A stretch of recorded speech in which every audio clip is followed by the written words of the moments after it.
Good morning, students. This is your maths period. Okay.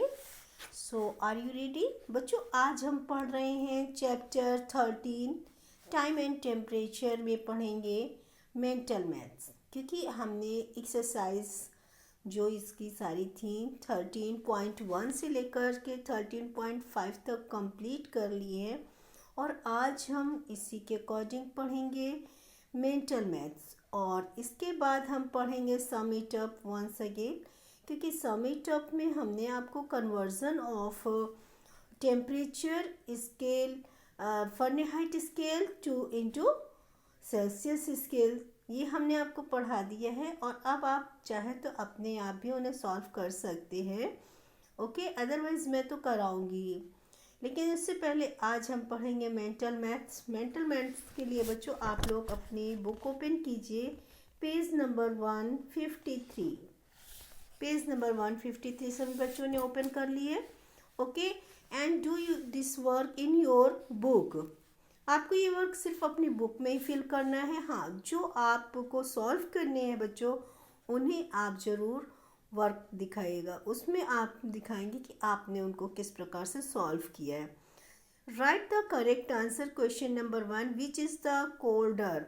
Colder आपको पता है ना बच्चों कि जब हम स्केल देखते हैं Fahrenheit scale and Celsius scale, तो इसमें जब 32 फ़ारेनहाइट एंड 0 डिग्री सेल्सियस, तो बच्चों ये कौन सा टाइम है टेम्परेचर होता है। यस, ये तो इक्वल है ना दोनों, क्योंकि 32 फ़ारेनहाइट को ही हम जब सेल्सियस में कन्वर्ट करते हैं तो वो कितने में हो जाता है 0 डिग्री सेल्सियस। और इसको हम क्या कहते हैं, यस, जब आइस फ्रीजिंग करते हैं है ना, तो उसके लिए कितना टेम्परेचर होना चाहिए, यस 0 डिग्री सेल्सियस या 32 फ़ारेनहाइट। तो इसका आंसर क्या होगा बच्चों, आप लोगों को पता है ना, yes both are equal. What will be temperature of ice cube? Ice cube यानी आइस जो आप बनाते हैं, जो फ्रिज में पानी को रख देते हैं और वो आइस बन जाती है, तो उसके लिए कितना टेम्परेचर होना चाहिए, 0 डिग्री सेल्सियस या 2 डिग्री सेल्सियस। क्वेश्चन नंबर 1 देखिए आप, कोल्डर, इसमें से क्या कोल्डेस्ट था, तो सबसे अधिक जो टेम्परेचर होता है वो क्या होना चाहिए, यस जब भी हमको फ्रिज में आइस बनानी होती तो उसमें हम फ्रिज का जो टेम्परेचर होता है वो कितना कर देते बच्चों, 0 डिग्री सेल्सियस या 32 फ़ारेनहाइट। तो इसका आंसर आप लिख लीजिए। It started raining at 10 AM and stopped after 4 hours 30 minutes। It stopped at, बच्चों आपको पता है जब बारिश शुरू हुई थी तो कितना बज रहा था, सुबह के 10 बजे हुए थे और ये कम से कम चली है 4 घंटे 30 मिनट, है ना, यानी 30 तक ये चली है। तो अब आपको बताना 4 hours 30 minutes, तो क्या करना है, यस आप 10 AM में 4 hours 30 minutes को प्लस कर दीजिए, तो आपको पता चल जाएगा जैसे 10 + 2, okay 10 + 2 is equal to 12 hours, तो 12 आवर्स तो ये होगा। अब आपके पास कितने मिनट आवर्स एंड मिनट बाकी, यस 2 hours 30 minutes, तो 12 के बाद 2 hours 30 minutes और प्लस कर देंगे तो कितने आवर्स, यानी वो टाइम क्या होगा, वो आपसे पूछा है कि आप वो टाइम बताइए, तो वो टाइम होगा 2:30, है ना, यस क्योंकि 4.5 घंटे बाद कितना टाइम हो जाएगा 2:30 और ये होगा PM टाइम।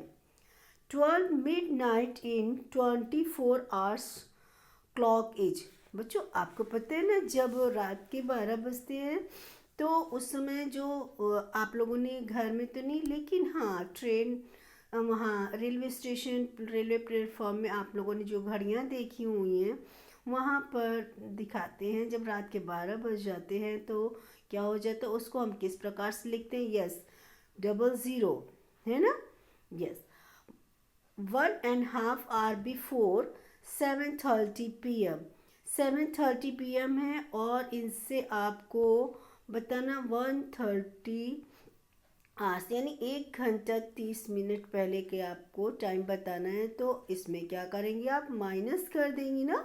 यस, आप थर्ड जो हाफ है, हाफ को हम हाफ आवर्स को 30 मिनट करते हैं।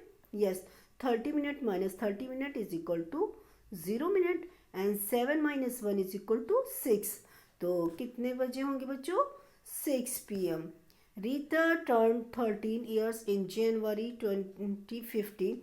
She was born in the year। बच्चों आपको बताना है कि जो रीता हैं, रीता 2015 में कितने ईयर्स की हो जाएंगी? 13 ईयर्स की। तो अब आपको ये बताना है कि उनका जन्म कब हुआ था, या वो ईयर आपको बताना है जिस ईयर इनका जन्म हुआ था। 15 है और ये बच्चों 13 है ना, उस 2015 वो 13 ईयर्स की हो जाएंगी। तो 13 और मतलब 15 - 13 इज इक्वल टू 2। तो यानी उनका जन्म हुआ है 2002 में। ओके, अच्छा, इसी प्रकार से the number of hours between 6 AM to 2 PM। बच्चों सुबह के 6 बजे से लेकर के दोपहर के 2 बजे तक का कितने घंटे होगा? ऑफकोर्स 6 AM से लेकर 12 दोपहर के जो 12 होते हैं उसमें कितने घंटे हो जाते हैं बच्चों? 6। और उसके बाद आपको 2 PM और ढूंढना है ना। तो क्या करेंगे? 12 + 2। ओके, यानी आपके पास 6 आवर्स तो पहले ही थे और 6 में आप 2 आवर्स और प्लस कर देंगे तो टोटल कितने हो जाएंगे? 8। तो कितने आवर्स हो जाएंगे बीच में? 8 आवर्स।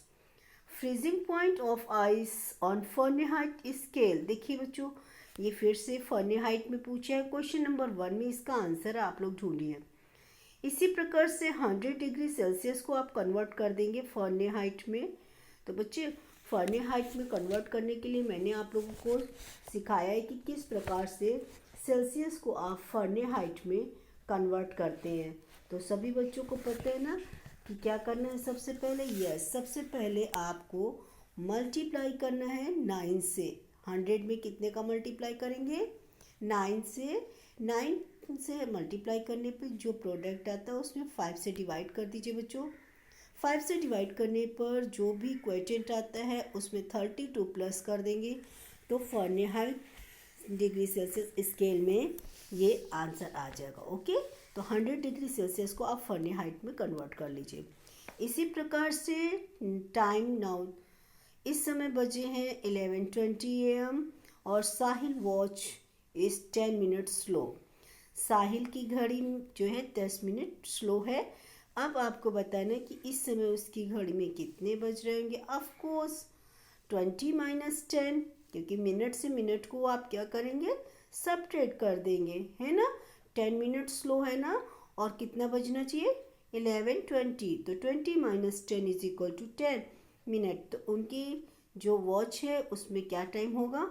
11:10। तो बच्चों ये तो थी मेंटल मैथ्स, और जिसे आप अपनी फेयर नोटबुक में नोट डाउन कीजिए।